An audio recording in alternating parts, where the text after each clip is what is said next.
연애 3년에 결혼해서 이제 반년도 안 지났는데 이 이상 더 버텨봤자 이혼하는 시기만 늦춰지는 거지 뭐 다를 게 없는 생각이 들어 재빠르게 이혼 결심한 30대 초반의 여자입니다. 제가 이 이혼을 결정하게 된 게 홧김에 그렇게 하기로 정한 게 아니라 정말 하루에도 12번씩은 다시 생각해보고 나름 노력을 했습니다.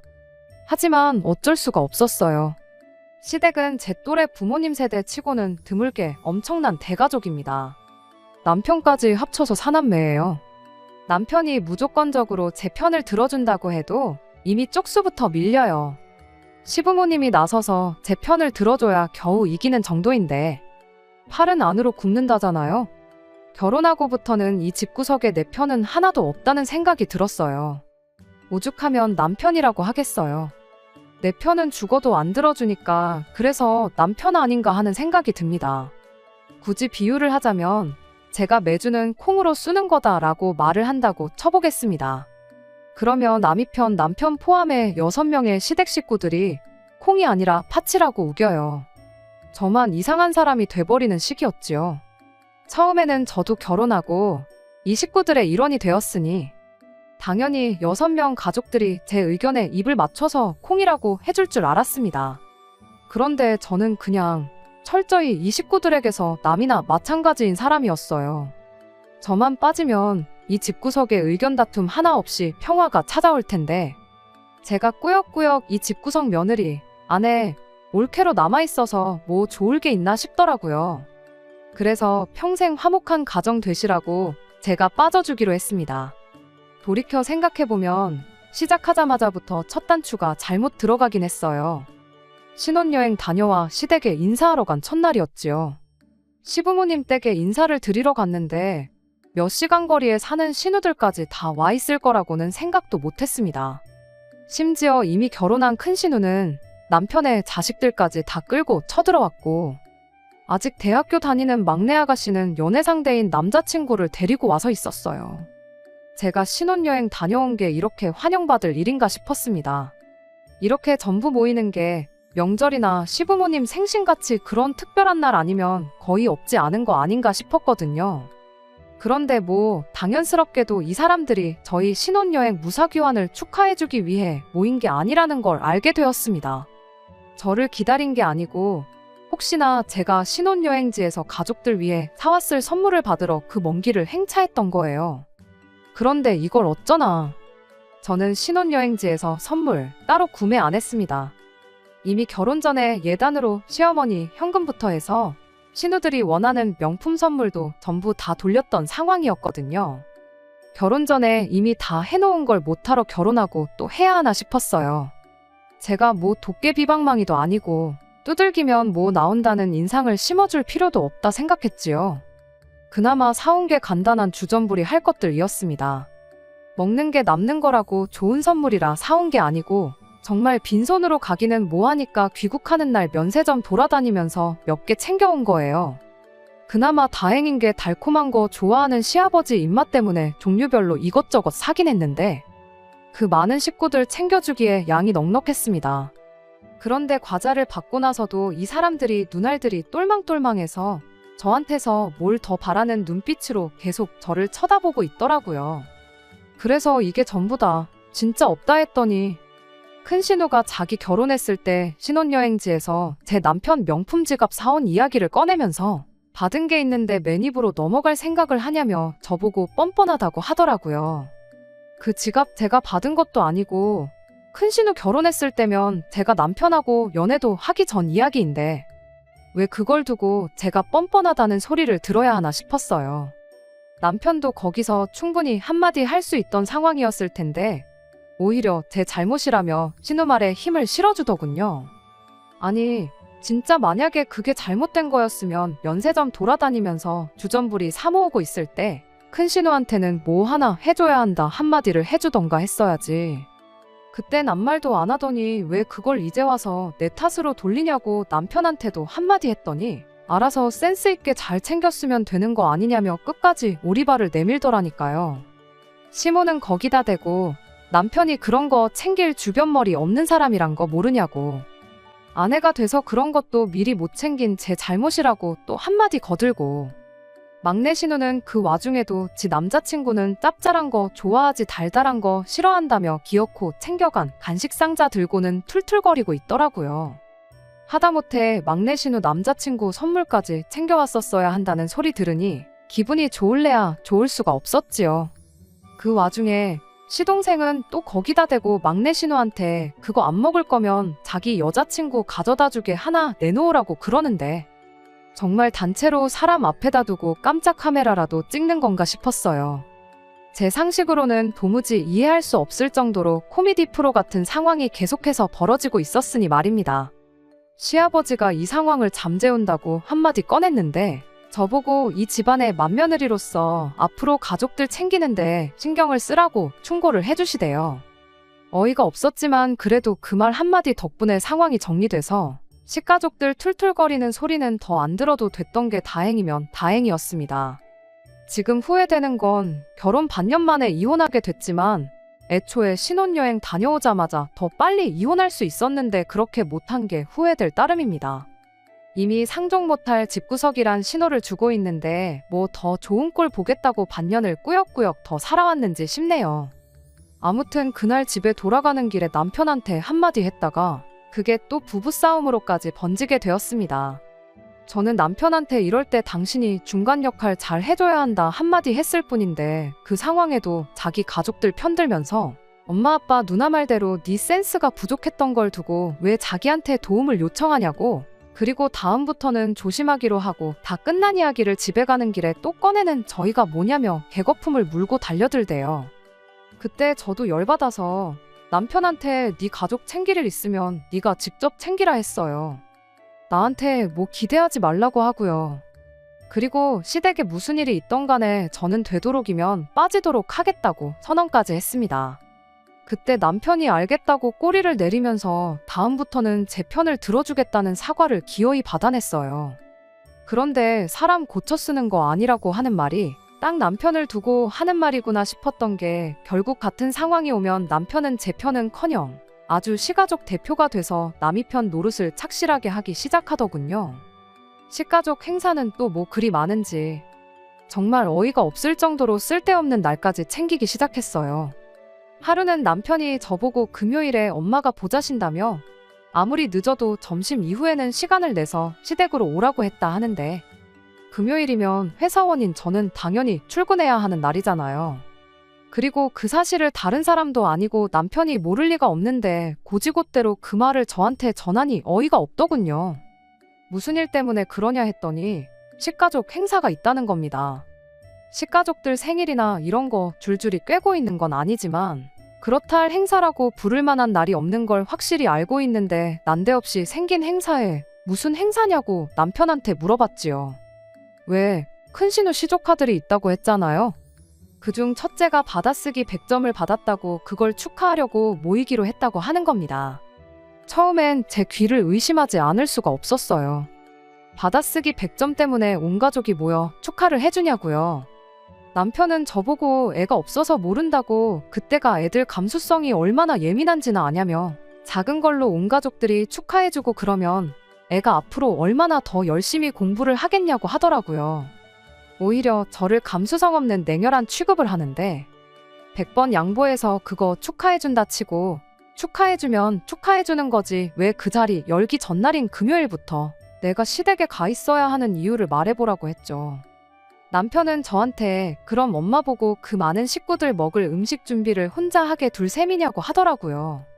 내 자식이 받아쓰기 100점을 받은 것도 아니고 심지어 막내 신우랑 시동생은 시부모님하고 한 집에 같이 살고 있는 데다가 큰 신우도 시댁에서 그렇게 멀지 않은 곳에 살고 있는데 왜 나만 콕 집어서 가야 되는 거냐 따졌지요. 지 자식 축하해 줄 거면 큰 신우가 자리를 만들던가 해야 하는 게 맞는 거 아니냐 따지니 남편도 딱히 그 말에는 지 가족들 편을 못 들고 어버버거리면서 더 말을 잇지 못하대요. 제 소중한 월차를 시조카 받아쓰기 축하해주는 자리 밥하려고 쓸 생각 없으니 그렇게 알라고 하고 밥 준비 안 해서 내가 그 자리에 초대를 못 받게 된다면 그건 그거대로 아쉬운 거 없으니 축하해주고 싶은 사람들끼리 축하해줘라 하고 말았습니다. 그렇게 말하니 남편이 삐쳤는지 문을 부서져라 닫고는 방에 처박혀 나오질 않더라고요. 정확히 10분도 지나지 않아서 시어머니한테서 전화가 왔는데 전화를 받지 않아도 뭐 때문에 전화했는지는 안 봐도 비디오였어요. 아예 시어머니한테 대놓고 안 간다 할 셈으로 전화 받았습니다. 아니나 다를까 시어머니가 저보고 너무 서운하다 하시더군요. 이참에 같이 음식 준비하면서 며느리랑 친해지고 그럴 생각이었는데 너무 하나만 보고 다른 건 못 보는 거냐고 저를 나무라시대요. 나무를 보지 말고 숲을 보라시는데 둘 다 볼 생각일랑 전혀 없는데 자꾸 무슨 말씀을 하시나 싶었어요. 암만 거절해도 포기하지 않을 것 같아서 제가 올해는 결혼식에 신혼여행에 이래저래 휴가도 다 땡겼어서 쓸 휴가도 없다고 조금 거짓말 섞어서 못 간다고 했지요. 그랬더니 그럼 저보고 집에서 다 같이 먹을 만한 음식 몇 가지 해서 당일날 가져와 달라고 하더라고요. 도무지 끝이 나지 않을 것 같아서 그럼 알겠다고 제가 뭐 해갈 만한 거 있는지 보고 해가겠다고 대답하고 전화 끊어버렸습니다. 그리고 나서 그날 열몇 명 먹을 음식을 뭘 해가야 하나 생각을 하는데 내가 왜 이딴 걸 고민하는지 싶고 그냥 차라리 돈으로 때우는 게 낫겠다 싶어서 그날 가서 대충 피자나 치킨 이런 거 배달시켜야겠다 생각하고 말았죠. 그리고 그 어이없는 받아쓰기 축하 파티 다녀와서 남편하고 또 한바탕 하게 되었네요. 시어머니가 너무 서운하다고. 제가 음식 해올 줄 알았는데 배달시킨 걸 보니 며느리가 아무래도 우리 가족들을 우습게 보는 거 아닌가 하고 남편한테 하소연을 하셨답니다. 그날 상차림에 솔직히 제가 시킨 피자랑 치킨이 제일 먼저 사라졌어요. 남으면 싸가라고 해도 될 정도로 넉넉하게 배달시키기도 했고 솔직히 상차림이라고 해서 뭐 대단한 거 하나도 없었습니다. 딱 봐도 큰 신우나 같이 사는 신우들이 뭐 아무것도 준비 안 했다는 건 누가 봐도 자명한 사실이었고요. 남편도 피자며 치킨이며 신이 나서 뜯어먹어 놓고는 다 끝나고 나니 저보고 정성이 부족하다고 서운하다 하는 꼴이 이해가 가지 않았네요. 그 뒤로도 알 수 없는 시가족들의 대환장 파티는 계속 이어졌습니다. 막내 신우가 운전면허를 땄다고 축하 자리를 만들지를 않나. 그냥 가족들 모이기 위해 아무 날이나 기념일 만들어서 잔치를 여는가 싶었어요. 제3자인 사람이 보면 이 집구석만큼 화목한 집안도 없을 거예요. 말도 안 되는 이유 가져다 붙이며 매일같이 가족 모임에서 다 같이 좋은 음식 먹고 그러니까 말이죠. 저도 이 가족의 일원으로 인정받고 다른 가족들 대하듯이 똑같이 대해줬다면 아마 참 좋은 사람들과 한 식구가 되었구나 그런 생각을 가졌을 것 같습니다. 남편은 계속 제가 외동이라서 형제들 많은 집 분위기를 적응 못하는 거다. 이게 진짜 가족들이 사는 모습이다 이딴 식으로 말하는데 뭐 저희 가족은 가짜 가족이라는 소리인지. 정작 결혼 후에 있던 친정어머니 생신 때는 처가가 멀어서 가기 힘들다고 20만 원 띡 보내놓고 자기 할 도리 다 했다 하던 놈이니 뭔 기대를 했겠어요. 다 같이 사소한 일로도 서로 축하해주고 그러는 게 나쁜 건 아니지만 경제적인 부분이나 귀찮은 것들은 전부 맏며느리인 제가 할 일이 돼버리고 나름 제 할 도리 했다고 생각했는데 결과적으로는 저만 나쁜 사람 되니 그게 참 싫었어요. 막내 신우 운전면허 취득 축하도 해주고 예비군 다녀온 도련님 나라 지키고 오느라 고생했다고 모이고 그런 말도 안 되는 모임 자리 몇 번 가지고 나서 저도 지쳐서 남편한테 나는 더 이상은 못하겠다고 그냥 앞으로 시댁 식구들 모일 건덕지 있으면 혼자 다녀오고 실컷 축하해주라고 했습니다. 남편은 제가 조금만 더 신경 쓰면 되는데 적응 못해서 그러는 걸 두고 엄살을 부린다고 툴툴거렸지만 제가 안 가겠다는데 뭐 별 수 있었겠나요. 그렇게 한 두 달 정도 지나서 제가 이혼을 결심하게 된 지난달 이야기입니다. 그래도 그날 자리는 나름 의미 있는 타이틀이 있었어요. 시어머니 생신이었거든요. 다른 날이면 몰라도 생신은 당연히 축하해야 마땅한 자리였으니 저도 참석하기로 했어요. 시어머니 생신상 차려주려고 싶었던 건 아니지만 그래도 생신이라는 이름에 걸맞게 이번에는 돈으로 해결할 생각만 하지 말아야겠다 했습니다. 물론 그렇게 결정하게 된 이유에는 신우들도 같이 음식을 돕겠다는 말이 있어서였지요. 어차피 살림은 세 사람 통틀어서 큰 신우가 제일 잘 알 테고 큰 신우 주도하에 음식이 준비된다고 했으니 저도 옆에서 손이나 좀 거들면 되겠다 싶었지요. 남편도 오랜만에 제가 참석한다 하니 기분이 좋아 보였어요. 그렇게 아침 일찍 시댁에 갔는데 일찍 준비한다고 저 먼저 서둘러서 출발했는데 제가 제일 늦게 도착했습니다. 음식 준비가 한창일 줄 알았는데 문 열고 들어가니 큰 신우랑 막내 신우는 거실 소파에 떡하니 기대 앉아서 TV를 보고 있었어요. 제가 늦어서 시작을 안 했구나 싶어서 서둘러서 같이 준비하자고 했는데 주방에 웬 처음 보는 아가씨가 혼자 허둥지둥대면서 불 앞에 왔다 갔다 하더라고요. 딱 봐도 대학생 티가 팍팍 나는 젊고 아리따운 아가씨였는데 쟤는 누구길래 시댁 주방에서 음식을 하고 있나 싶었어요. 큰 신우랑 신우는 제가 오든 말든 신경도 안 쓰고 음식 준비하고 있으니 저기 가서 도와주라길래 주방으로 향했습니다. 그 아가씨한테 당신은 대체 누구시길래 여기서 이렇게 음식을 하고 있느냐 물었더니 자기를 시동생과 만나고 있는 여자친구라고 소개하더라고요. 나이는 23으로 제가 생각했던 것보다 더 어렸습니다.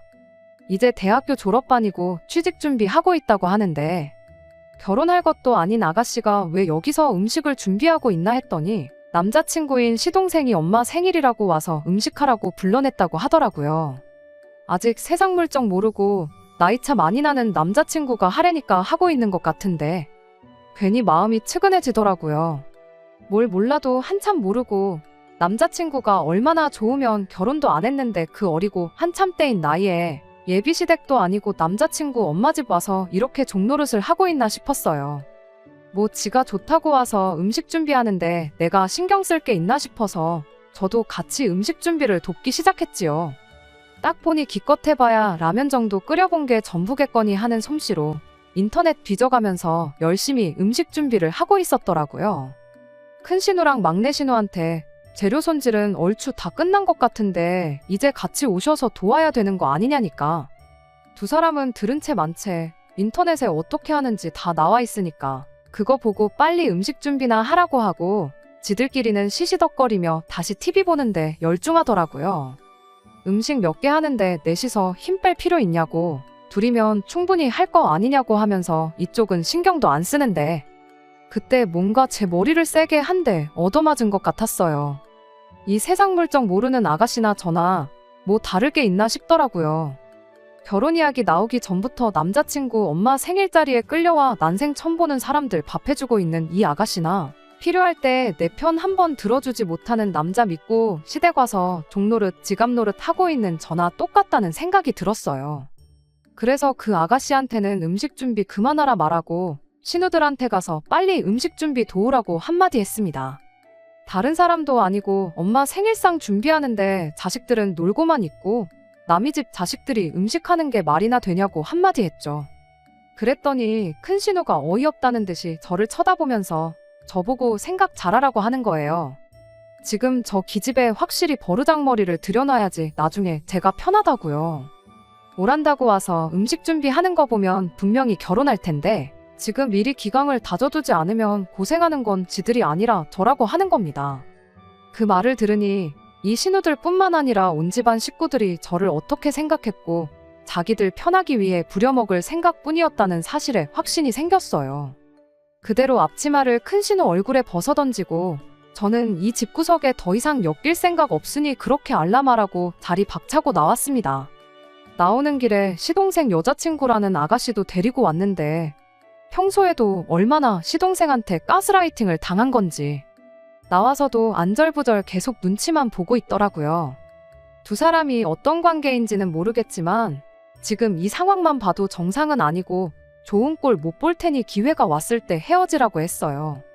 저도 아가씨 덕분에 이혼할 결심이 섰다고 난 이 길로 이혼 서류 작성하러 갈 거라고 말해줬죠. 집에 도착하니 남편은 아직 출발할 준비도 안 하고 혼자서 느긋하게 커피 한 잔 내려놓고 토요일 점심을 만끽하고 있더군요.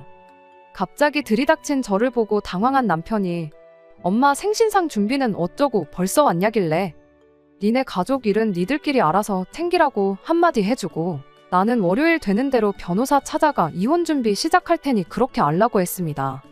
자초지종을 들은 남편이 그 와중에 한다는 소리가 저보고 왜 쓸데없는 오버를 떠냐면서 어린 시동생 여자친구 밥만 닮았으면 우리 집이 얼마나 평화로웠겠냐고 또 가족 편을 들더라고요. 동생이 사람 보는 눈이 있어서 그 어린 나이에도 벌써 시댁 행사 참석하고 군소리 안 하는 참한 며느리감을 데려왔다고 저보고 그 어린 친구 밥만 닮아보라고 큰 소리를 치더군요. 결국 남편도 신우들이랑 다른 거 없는 놈이고 애초에 제 편을 들어줄 생각 없었다는 걸 결혼 6개월이 지내서야 깨달았습니다. 옛말 틀린 거 하나 없고 사람 고쳤을 수 없다는 말도 정확하게 이런 상황을 두고 하는 말이었던 거죠. 암만 입 아프게 떠들어봐야 저 혼자 비정상이라고 말하는데 상식선에서는 제가 옳을지 몰라도 이 집구석에서만큼은 제가 틀린 사람이었던 거예요. 시어머니 생신상 차리는 게 시작이면 시작이지 앞으로 어떤 일이 일어날지는 굳이 제가 제 인생 바쳐가며 보지 않아도 알겠더라고요. 그래서 제가 이 집구석에서 빠져주겠다 했습니다. 이혼 이야기도 맨 처음엔 홧김에 꺼내긴 했지만 하루라도 빨리 탈출하는 게 제 앞으로 남은 인생을 위해서도 정신건강을 위해서도 좋겠다는 생각이 들었어요. 제 연락처는 어떻게 알았는지 시동생 여자친구였던 그 아가씨가 저보고 고맙다는 연락을 해왔어요. 이야기 들어보니 시동생하고는 헤어졌다고 하더라고요. 아마 그 집구석 사람들이라면 지금쯤 시동생 헤어지게 된 이 상황을 두고 제 욕만 실컷 하고 있겠지요. 신혼여행 다녀오자마자 이혼하나 6개월 뒤인 지금 이혼하나 뭐 다를 게 있겠냐마는 더 늦게 결심하지 않은 걸 두고 위안 삼으려고 합니다. 아무쪼록 그 집구석은 화목한 가족 흉내내면서 지들끼리만 평생 같이 살았으면 좋겠어요. 괜히 저 같은 사람 더 만들지 말고 말이에요. 끝까지 들어주셔서 감사합니다. 오늘의 사연은 여기까지입니다. 구독과 좋아요, 알람 설정 부탁드리고 더 좋은 사연으로 다시 찾아뵙겠습니다. 감사합니다.